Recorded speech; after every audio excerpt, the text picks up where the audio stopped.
Knock, knock! Panibagong araw, panibagong report na naman mga ka-homies. Sinabi ni Dan Wojcicki ng The Athletic na hindi matitrade tong si Bronny kung saan magsasign ang tatay niyang si Lebron.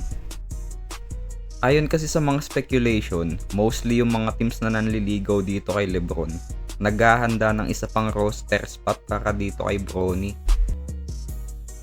So obvious naman na ginagamit ng mga teams ito si Bronny para mapa-oo si Lebron. Ayon kay The Wojcicki na hindi porket umalis itong si Lebron sa Lakers ay bibitawan na lang ng franchise itong si Bronny basta-basta. Maski ako di ko rin maintindihan tong propagandang to eh. Para kasing ang dating nito talaga kay Bronny nasa NBA lang talaga siya dahil sa tatay niya. Isa pa parang insulto din to kay Lebron. Yung mga teams naman, sinugarcoat ito kagaya ng Miami Heat at Cleveland Cavaliers na sinabing kukunin nila ito si Bronny pero sa kondisyon lang kung makukuha nila itong si Lebron. So parang hindi lang sa mga fans or media nang gagaling na nasa NBA lang talaga tong si Bronny dahil sa tatay niya. Parang yung mismong mga NBA teams na rin, ganun na yung pinaparating.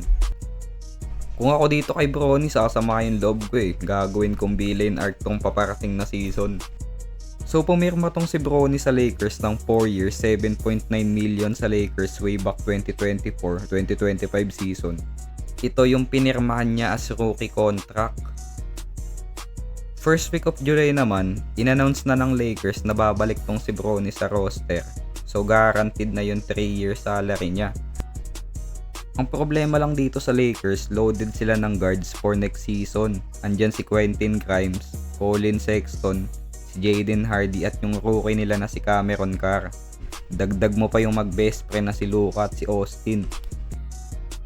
Last season, hindi masyadong nabigyan ng playing time tong si Bronny para mag-develop. Panigurado, mas lalo ngayon dahil loaded ng backcourts tong Lakers. So since rookie contract pa naglalako itong kontrata ni Bronny, malaki ang chance na matrade tong si Lebron Jr. since wala pang tinatawag na no trade clause kapag rookie contract.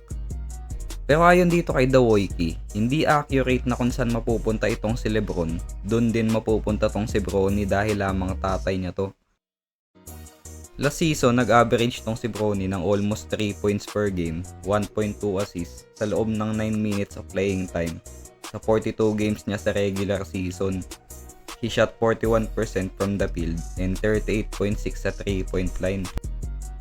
So ang gusto lang sabihin nitong ni The Wojcicki ay may mga teams na hindi naghahabol dito kay Lebron ang magkakaroon ng interest dito kay Bronny dahil sa potential niya. Nag-guest naman itong si Lebron sa Fanatic Fest New York City kasama si Haliburton. So ang nangyari dito is parang live podcast ng Mind the Game nito ni Lebron at para na rin sa fans interactions. Pinipilit tanongin ito ni Haliburton si Lebron kung saan ba talaga siya pupunta, ngunit sinabi ni Lebron na napag-usapan na nila yon backstage.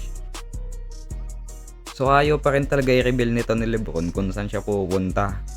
Kahit si Commissioner Adam Silver minabadali na nga tong si Lebron dahil nami-mess up yung schedule ng NBA. Kala ko pa naman i-reveal na nito ni Lebron kung saan siya pupunta since sinabi nito ni Haliburton kahapon sa post yung katagang tomorrow it's time. Yun pala, tomorrow is still tomorrow para sa mga nag-aantay ng desisyon nito ni Lebron. Kung may ni-reveal man itong si Lebron sa live podcast na yun, ito ay kino-consider niya na maglaro hanggang year 25. So aantayin pa ata nito ni Lebron si Bryce na eligible na magpa-drop sa 2027. Yung big three kuno naman ng 76ers na si Tyrese Maxey, Jaylen Brown at itong si Joel Embiid. Sinubukan ulit i-recruit tong si Lebron after nga yan makipagkita nito ni Lebron sa best friend niyang si Draymond Green. Nag-overthink ata yung Sixers kasi sabi sa mga headline, mas na-appreciate nitong si Lebron ang Golden State after nga nitong meet up nila ni Draymond Green. Speaking of Draymond Green naman, willing itong si Draymond na ibigay ang number 23 kay Lebron kung sa Golden State daw siya magsasign. Tinanong ng panitong si Draymond kung anong jersey number ang susuotin niya. Pag nangyari, ang sabi niya number 5 kasi daw 2 plus 3 is equals to 5. Iba talaga pag mag-best friend gagawin ang lahat. Pero dun lang muna, comment down below, isa-isahin natin yan. Peace.